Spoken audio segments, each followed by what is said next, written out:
प्यारे बच्चों, definition series में आपका बहुत स्वागत है। आज मैं डेफिनेशन लेकर आया हूं इंस्टेंटेनियस वेलोसिटी और इंस्टेंटेनियस एक्सेलरेशन का। तो let's get started. Definition instantaneous की जब बात आती है वेलोसिटी की, तो इस वर्ड से, इंस्टेंटेनियस वर्ड से ये साफ पता चल जाता है कि कोई पर्टिकुलर मोमेंट, इंस्टेंटेनियस मतलब पर्टिकुलर। डेफिनेशन बहुत इजी है, उसको हम ये कह सकते हैं कि the rate of change of displacement with respect to time at a particular moment, that is instantaneous velocity। तो इसको हम लिखते हैं यहाँ पे,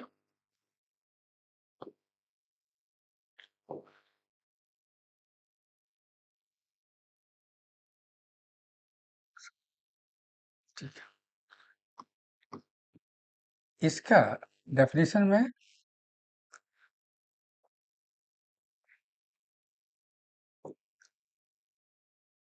the rate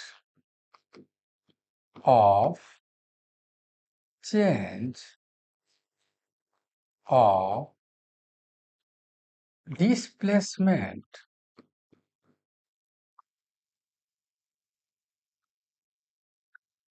with respect to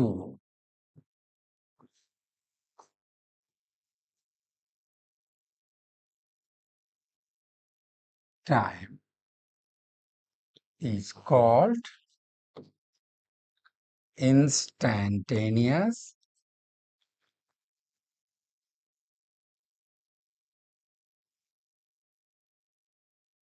velocity। इसी तरह डेफिनेशन में the rate of change of displacement की जगह पर वेलोसिटी लिखोगे तो वो इंस्टेंटेनियस एक्सेलरेशन हो जाएगा। पहले इसके बारे में हम बात कर लेते हैं अभी। अब इसका देखो, यहाँ पे फॉर्मूला मैथमेटिकली इसको आप लिख सकते हो, v इज इक्वल टू, सच पूछो तो मैथमेटिकली ये होता है, देखो, डेल्टा x डिस्प्लेसमेंट में चेंज, डेल्टा t टाइम में चेंज, और यहाँ जब लिमिट लेते हैं और डेल्टा t टेंस टू 0 होता है तो ये हो जाता है dx बाई dt, मतलब instantaneous velocity dx by dt हो गया। ठीक है।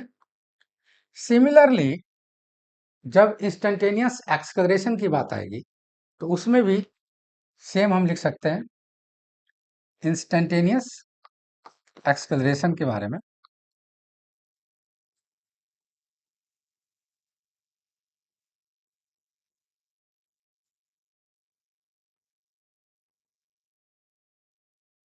The rate of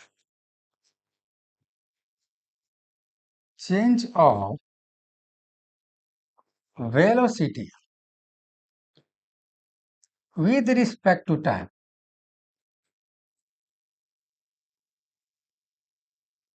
with respect to time is called instantaneous acceleration।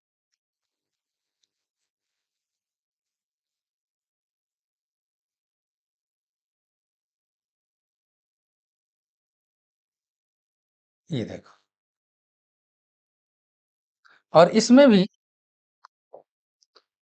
हम लोग a इज इक्वल टू उसी तरह से limit as delta t tends to 0 delta v by delta t, और इसको आप फाइनली लिख सकते हो a is equal to dv by dt। एक बात ध्यान देने की जरूरत है कि इंस्टेंटेनियस वेलोसिटी में डायरेक्शन की बात होगी और इंस्टेंटेनियस स्पीड में डायरेक्शन की बात नहीं होगी, मैग्नीट्यूड तो दोनों में इक्वली होगा। तो मुझे पूरा उम्मीद है कि आज का डेफिनेशन ये समझ में आपको आया होगा। नेक्स्ट डेफिनेशन में हम बहुत जल्दी मिलेंगे, तब तक take care, all the best.